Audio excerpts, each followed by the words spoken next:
ఇక కాసేపట్లో ఢిల్లీలో నీతి ఆయోగ్ సమావేశం జరగనుంది. ప్రధాని మోదీ అధ్యక్షతన నీతి ఆయోగ్ 10వ గవర్నింగ్ కౌన్సిల్ భేటీ కానుంది.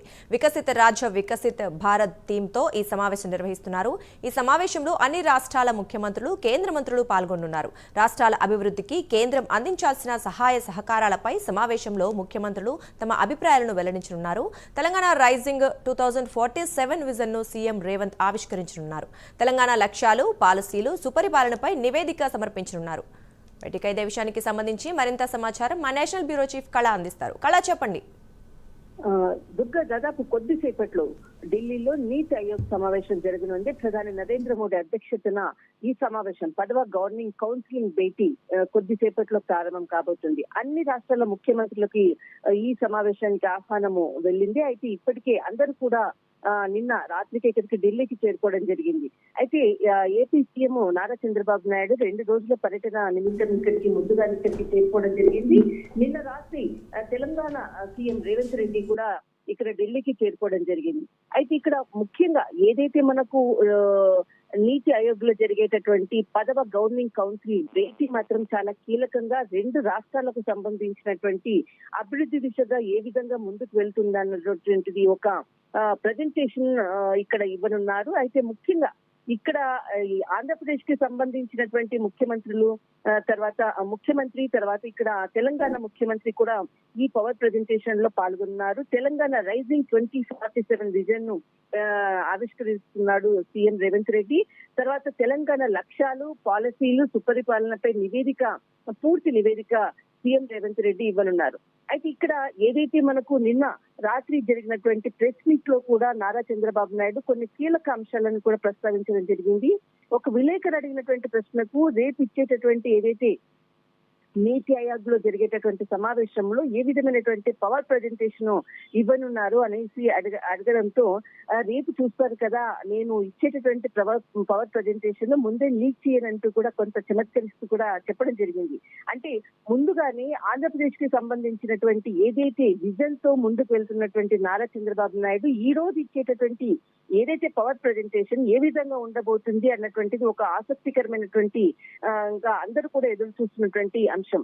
అయితే ముఖ్యంగా ఎప్పుడైనా కానీ ఆర్టిఫిషియల్ ఇంటెలిజెన్స్, హై టెక్నాలజీ తోటి ముందుకు వెళ్ళేటటువంటి చంద్రబాబు నాయుడు గారు ఈ రోజు ఇచ్చేటటువంటి పవర్ ప్రజెంటేషన్ తర్వాత ఏపీ విధాన రోడ్ మ్యాప్ ను నీతి ఆయోగ్ సమావేశంలో ఈ సమావేశంలో అంటే ప్రజెంటేషన్ ఇవ్వబోతున్నట్లు కూడా తెలుస్తుంది. అయితే ఇక్కడ మనకు కీలకంగా భారత్ మండపం అంటే ప్రగతి మైదానంలో ఈ గవర్నింగ్ కౌన్సిల్ సమావేశం కొద్దిసేపట్లో ప్రారంభం కాబోతుంది.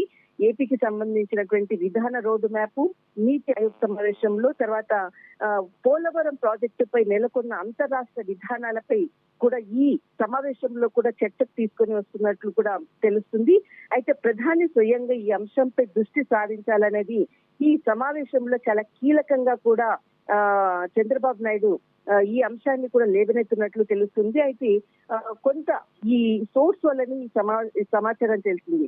అయితే ముఖ్యంగా మరొక వైపు తెలంగాణకు సంబంధించినటువంటిది దాదాపు 2018 తర్వాత మొట్టమొదటిసారిగా తెలంగాణ నుంచి నీతి ఆయోగ్ ఏదైతే ప్రజెంటేషన్ లో తెలంగాణ రాష్ట్రం నుంచి సీఎం తొలిసారిగా నీతి ఆయోగ్ సమావేశానికి హాజరు కాబోతున్నారు.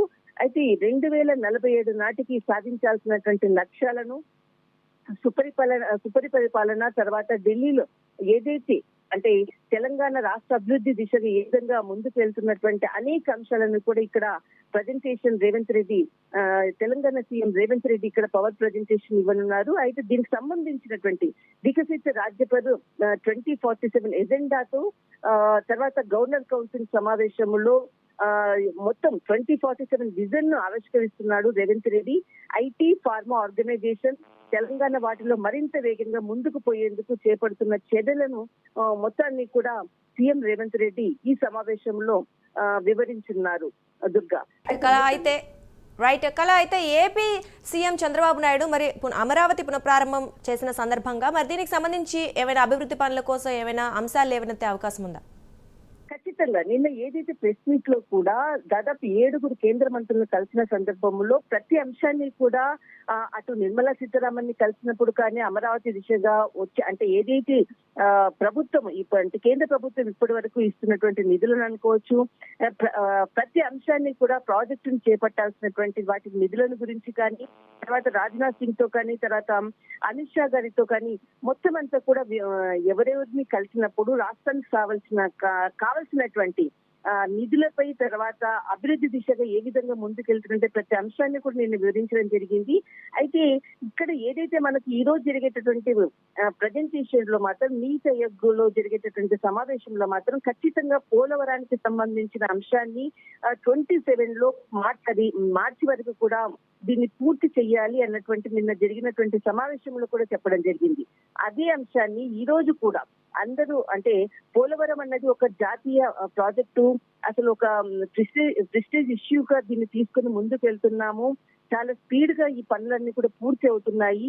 దీనిపై కూడా ప్రధాని నరేంద్ర మోడీ గారి దృష్టిలో కూడా ఇది ఒక ప్రజెంటేషన్ ఏర్పాటు చేసి దీన్ని మరింత ముందుకు తీసుకెళ్లే విధంగా కూడా దీనిపై కూడా చర్చకు వచ్చే విధంగా కూడా ఉన్నది. తర్వాత ఒక ప్రత్యేకమైనటువంటి ఆంధ్రప్రదేశ్ ని ఏ విధంగా ముందుకు తీసుకెళ్లాలి అన్నటువంటి ఒక రోడ్ మ్యాప్ ని కూడా ప్రజెంటేషన్స్ లో కూడా ఈ రోజు దాంట్లో కూడా చర్చకు వచ్చేటటువంటి అవకాశం ఉంది. మొత్తం మీద మాత్రము ఆంధ్రప్రదేశ్ ని ముందుకు తీసుకెళ్లే విధంగా నిన్న అంటే ఈ రోజు ఏదైతే నీతి ఆయోగ్ సమావేశం జరిగేటటువంటి ఒక రోజు ముందుగానే ప్రత్యేకంగా 7 కేంద్ర మంత్రులతో సమావేశమయ్యి మరింత అంటే ఈ రోజు జరిగేటటువంటి ప్రజెంటేషన్ కి ఒక ప్లస్ పాయింట్ అనుకోవచ్చు.